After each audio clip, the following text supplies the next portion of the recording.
Olá pessoal, mais um vídeo no canal, de vídeo com informações, obviamente, do Flamengo, que encerrou a preparação para pegar o São Paulo e com o time, olha, um mistão, hein?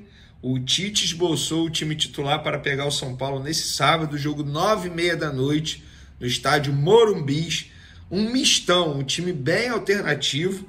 Vou dar um spoiler, Gabigol vai ser titular, é isso mesmo. E aí a gente vai trazer todas as informações sobre esse time titular para pegar o São Paulo. E eu vou querer saber de vocês, torcedores. Vocês concordam com a decisão do técnico Tite ou não? Vocês fariam diferente? A gente vai contar já já. Tem novidades, tanto ruim quanto boa, na lista de relacionados do Flamengo também. E tem também novo candidato à presidência do Flamengo. É uma figura extremamente importante nos bastidores da Gávea. É isso mesmo. E tem novidades sobre o terreno para a construção do estádio próprio também.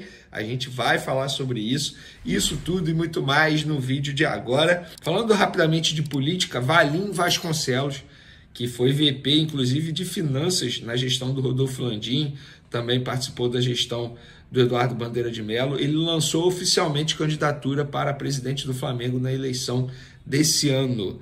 E ele disse o seguinte: durante este semestre conversei com os candidatos e seus apoiadores em diversas oportunidades. E o que vejo é que nenhum deles possui ainda o elenco de propostas organizado, concatenado e detalhado. Longe disso. Como o prazo para a inscrição das chapas está se aproximando e atendendo a inúmeros pedidos de associados desconfortáveis com as atuais alternativas, decidi anunciar minha candidatura à presidência do Clube de Regatas do Flamengo.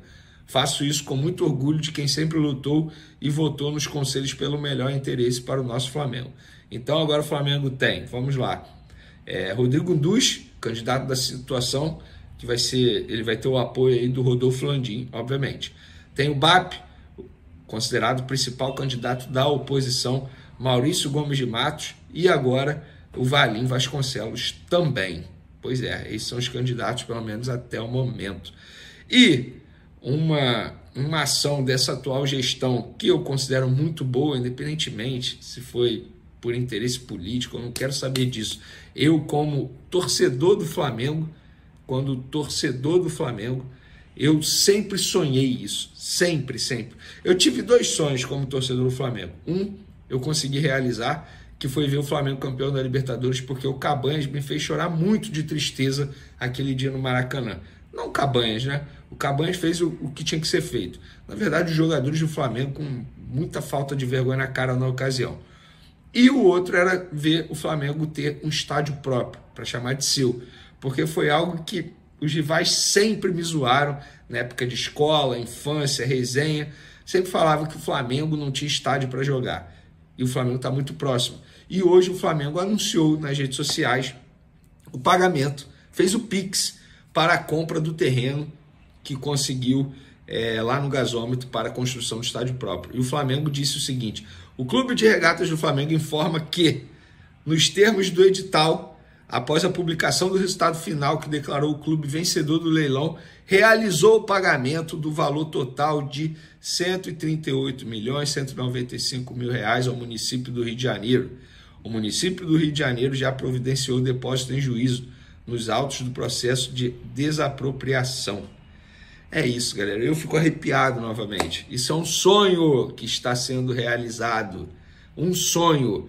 Eu espero, na paz do Senhor, estar vivo lá em 2029, ano previsto para a inauguração, para poder ver isso de perto. E quem espera estar no Flamengo também é a Arrascaeta, sabe por quê?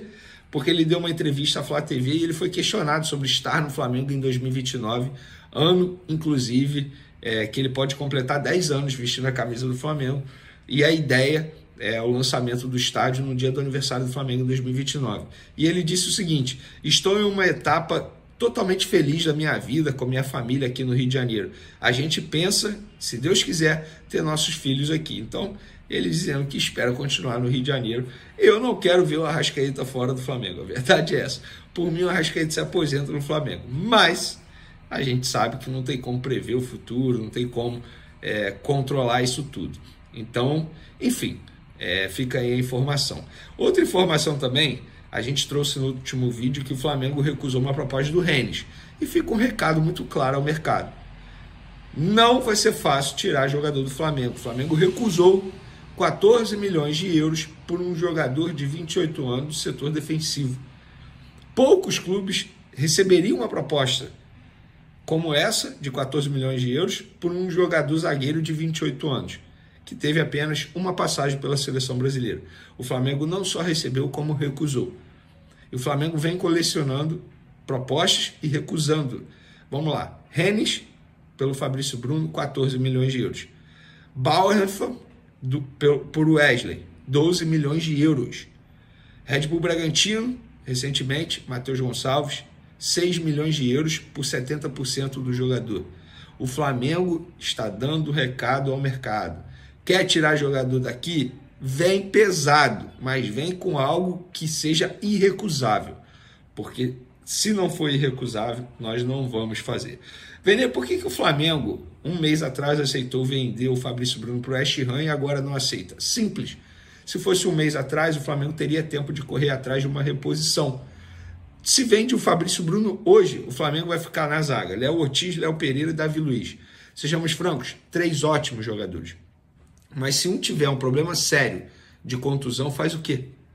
Vai ficar dependendo de jogador da categoria de base, botando essa pressão em cima de jovens jogadores? É claro que não. O Flamengo está certo em não vender o Fabrício Bruno. O Flamengo não precisa de dinheiro. Fazer uma analogia rápida. Você aí tem, sei lá, o seu carro custa 50 mil, beleza? Mas, cara, você não quer vender o seu carro, você não está precisando de dinheiro, graças a Deus, você está tranquilão, sua saúde financeira está tranquilona, e o seu carro ele vai te atender muito mais agora, nesse momento, do que você vendê-lo. Mesmo se vier uma pessoa e oferecer 70 mil reais nele, você vai pensar assim, pô, não vou vender. Esse carro está me atendendo, não preciso de dinheiro. Se eu vender agora, eu vou ter o trabalho de correr atrás de um outro. Será que esse outro vai me atender da maneira que está me atendendo aqui? Então, é basicamente assim que funciona hoje o momento do Flamengo no ponto de vista financeiro em relação à venda de jogadores. Sobre o jogo contra o São Paulo nesse sábado, jogo 9h30 da noite. Ai, meu Deus, que horário péssimo para quem trabalha com isso, porque eu trabalho pós-jogo. O jogo vai acabar 11h30, imagina a hora que eu vou conseguir dormir. Mas vamos encarar o problema. Como dizem por aí, criança reclama e adulto resolve o problema, então vamos encarar o problema. Everton Cebolinha, apuração minha, sofreu uma pequena contratura muscular na coxa direita e ainda não tem presença garantida no jogo de quarta contra o Palmeiras pela partida da volta das oitavas de final da Copa do Brasil. Tudo vai depender do processo de recuperação durante esse período. Então, contra o São Paulo, ele está fora. O Flamengo não divulgou isso, mas eu apurei com fontes do hospital que ele realizou exames médicos, que foi uma pequena lesão, não teve nem grau, foi uma pequena lesão, mesmo assim, no músculo. Mas é a terceira lesão muscular dele em um período de 7 meses. Algo precisa ser reavaliado, porque não é um jogador que sofre tantas lesões assim. Eu fiz um levantamento rápido, na época de Grêmio, ele teve uma lesão muscular. No Benfica, em 22 meses, uma lesão muscular. Então, algo precisa mudar, porque não está dando certo aí. De La Cruz, o Flamengo divulgou que relatou dores no joelho direito devido a um trauma direto ali no joelho e também não foi relacionado para pegar o São Paulo nesse sábado. A boa notícia é o Lohan retornando à lista de relacionados, ele está de volta. O Tite chamou esse jogador novamente para ser relacionado diante de tantas ausências.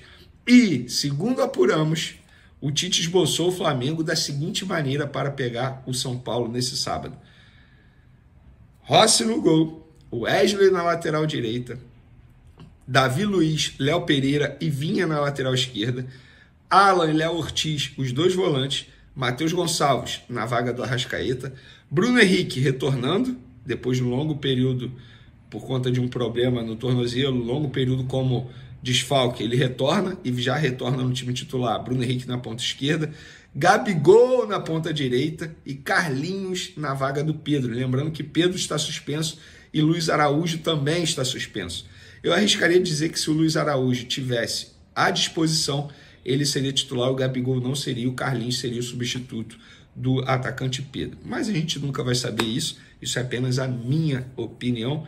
Então esse é o provável time do Flamengo para pegar o São Paulo, recheado de reservas, mas reservas que sabem jogar muita bola. Bruno Henrique, Gabigol, Carlinhos tem dado conta do recado, Léo Ortiz de volante tem dado conta do recado, a zaga, Léo Pereira, Davi Luiz, Rossi, bom goleiro, o Wesley na lateral direita tem dado conta do recado, Vinha na lateral esquerda. Gente, com todo respeito, esse time tem condições, mesmo que o São Paulo coloque o time inteiro de titular. Meio complicada com o Zenit, queria que você atualizasse, por favor, como é que anda essa conversa. Continua complicada, mas os jogadores, os seus empresários estão lá. A gente vem falando sistematicamente com eles, quase 6 horas de fuso, mas mesmo assim isso não atrapalha. Ficar até o final, dentro do que a gente achar que seja pertinente, a gente vai ficar com a proposta em cima, tanto do jogador como do clube, para que se também seja justo com o esforço do jogador que o jogador está fazendo lá. Às vezes não é possível. Quantas vezes um jogador aqui quis sair, a gente não quis vender e a gente segurou. Então assim, isso é uma tratativa normal, tem que ter tranquilidade, envolve muito dinheiro, a gente precisa ter segurança em relação a essa operação e está sendo tratado tudo com muita calma. É lógico, eu entendo a torcida, eu entendo a imprensa, só que eu acho que a gente tem que entender que a nossa janela a gente antecipou no começo do ano e a gente trouxe o De La Cruz, a gente trouxe o Ortiz, nós trouxemos o Virna, trouxemos o Carlinhos, então assim, e a gente vai tentar completar aí para que a gente possa aí ter um final do mandato do presidente Landim do mesmo tamanho que foi o primeiro ano do mandato dele. Oficialmente ainda não, mas a gente tem uma relação com os empresários e parece que essa proposta vai chegar oficialmente amanhã ou depois da manhã. Mas a gente não sabe os números ainda, detalhes de número. A gente sabe por alto, mas aí vamos deixar chegar. Marcos, a questão do Gabigol mudou alguma coisa? Não, assim, reaproximação com a diretoria do Gabigol, não, estaria um clima melhor, mudou alguma coisa? O torcedor brincou que hoje ele foi ali cumprimentar dele, dar um beijo nela no gramado. Não, o Gabriel é um jogador muito educado, ele faz isso em todos os lugares. Marcos, tudo bem? Eu sei que você falou ali, mas queria que você falasse aqui com a gente também um pouco como é que você analisa essa questão da arbitragem no jogo de hoje, em especial da atuação do VAR, né? Que a gente viu que teve muitas polêmicas, teve também o lance do Pulgar, a questão da seda do Everton. Como é que você analisa isso tudo, em especial o VAR? Não, basicamente da falta em cima do Pulgar, em que o Igor Benevenuto não conseguiu, dentro de uma tranquilidade, que é você estar dentro de uma sala reservada, no ar-condicionado, na tranquilidade, você vê o lance, revê o lance, continua, volta, ele não conseguiu ver a expulsão, ele está de parabéns. Você anda conversando com o Rossi, porque você se mostra muito confiante em campo quando foi chamado. Eu acho que eu trabalho muito para isso, para quando chega esses momentos estar pronto. Continuar trabalhando dessa mesma forma. O Tite deixou bem claro que a Copa eu vou jogar, mas pelo fruto do meu trabalho no dia a dia. Ele viu o meu trabalho, quanto eu me dedico no dia a dia e sabe que pode confiar. Matheus, não tem como a gente não te perguntar sobre o dia histórico que foi hoje para o Flamengo. Eu sei que vocês estavam na concentração, mas queria saber como é que vocês reagiram a essa questão, né, que o Flamengo conseguiu vencer o leilão pelo terreno do gasômetro, você ter contrato até 2025, quem sabe mais renovação para poder jogar no futuro no estádio do Flamengo. Como é que vocês reagiram? Como é que você pensa com essa possibilidade? É um sonho acho que todos nós, realizado, né? Ter a nossa própria casa, ter a nossa própria atmosfera ali, né? É um sonho de todos nós, a gente fica feliz que conseguimos e agora é esperar o grande momento chegar. Matheus, aqui, primeiro parabéns pela vitória, eu acho que era uma vitória muito importante para vocês como clube, como equipe. O Palmeiras, querendo ou não, é um rival direto de vocês em grandes competições. E hoje a gente viu um Flamengo bem seguro. A gente viu um Palmeiras que ficou até meio que retraído para jogar contra o Flamengo. Gostaria de falar assim. né? E vimos aí vocês jogando para frente, entendendo o DNA, a torcida fez uma festa. E como é que foi a tranquilidade que vocês sentiram ali dentro de campo? O que foi passado para vocês? O Tite falou assim, pô, hoje vocês podem entrar que tá tudo tranquilo, a gente consegue sair bem, né? Como eu falei ali antes, não é os 11 que... Acho que foi um jogo épico, acho que o melhor jogo nosso no ano. Não é os 11 que fizeram esse jogo, é um staff inteiro. A gente estudou bastante, sabia o que deveria ser feito, sabia como eles iam marcar. E conseguimos executar da melhor maneira possível. Boa noite, Matheus. A Copa do Brasil é um torneio que você deve considerar muito importante na sua carreira, porque foi no ano passado onde você fez um ótimo jogo contra o Atlético Paranaense. E ali na final, o pessoal depois criticou um pouco a sua atuação. Eu queria saber se você tem esse negócio com a Copa do Brasil desse ano, ser algo que é importante para a sua carreira, ser relevante, já que ano passado você viveu um momento muito alto e depois de algumas críticas por parte da torcida. Acho que eu continuar trabalhando da mesma forma como eu continuei depois que eu saí da equipe. Vou lutar e continuar buscando meu espaço. Acho que uma competição em si não é o mais importante, mas cada jogo. Eu penso em cada jogo. O Flamengo tem que vencer todos os jogos e eu penso em cada jogo, em dar o meu melhor em cada jogo quando for me utilizar. Última. Você vem agora de 2 jogos seguidos e sem sofrer gol. Eu queria saber como é que foi essa preparação para o seu retorno, o que o Tite conversou com você, como foi trabalhado o seu aspecto até psicológico para retornar agora e conseguir dar conta do recado, se sair tão bem. E também uma segunda pergunta, eu queria saber como é que foi a atmosfera, né? Esse dia os torcedores estavam bastante eufóricos, apoiando bastante a equipe nessa partida importante contra o Palmeiras. Queria saber como é que foi dentro de campo para vocês também. Eu não lembro sua primeira pergunta, qual foi mesmo? É sobre a sua preparação para retornar, o que o Tite conversou contigo. A minha preparação é diária, é o meu treinamento todo dia, eu vou lá e me dedico ao máximo todos os dias e acredito que o trabalho reflete muito dentro do campo. Então, me dedico ao máximo para poder estar bem dentro do campo e atuar bem. E acho que foi um combo perfeito, né? Com a notícia do estádio, do terreno e com um jogo desse que foi o melhor jogo nosso no ano. Acho que o combo perfeito para a nação. Obrigado. Fala Nação Rubro-Negra. Hoje tem uma notícia emocionante para compartilhar com vocês. O Flamengo anunciou que vai conceder o título de sócio honorário a um dos maiores símbolos mirins da nossa torcida, Totói, filho do craque Everton Ribeiro. Everton Ribeiro vestiu nossa camisa com muita garra e conquistou inúmeros títulos. Mas, além das conquistas em campo, ele nos deu um presente especial, Totói, seu filho de apenas 3 anos, que se tornou um verdadeiro mascote do Flamengo.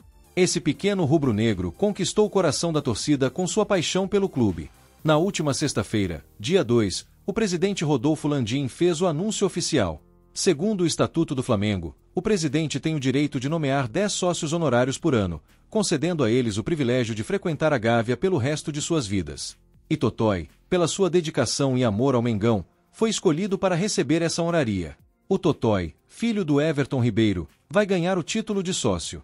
Ele é demais, ele é muito Flamengo, ele é a cara da nossa torcida, explicou Landim. Essa decisão simboliza o quanto o Flamengo valoriza todos os membros da sua família, independentemente da idade. Quando a notícia chegou à família de Everton Ribeiro, a emoção tomou conta. Marília Neri, esposa do jogador e mãe do Totói, expressou sua gratidão nas redes sociais. Ela disse, ainda em choque com essa notícia que nos pegou de surpresa, mas muito feliz com a reação das pessoas, tanto nessa reunião, quanto nos comentários. Obrigado por tanto amor pelos meus meninos, é muito lindo ver que esse carinho por eles é unânime. Essa história é um exemplo perfeito do que significa ser Flamengo.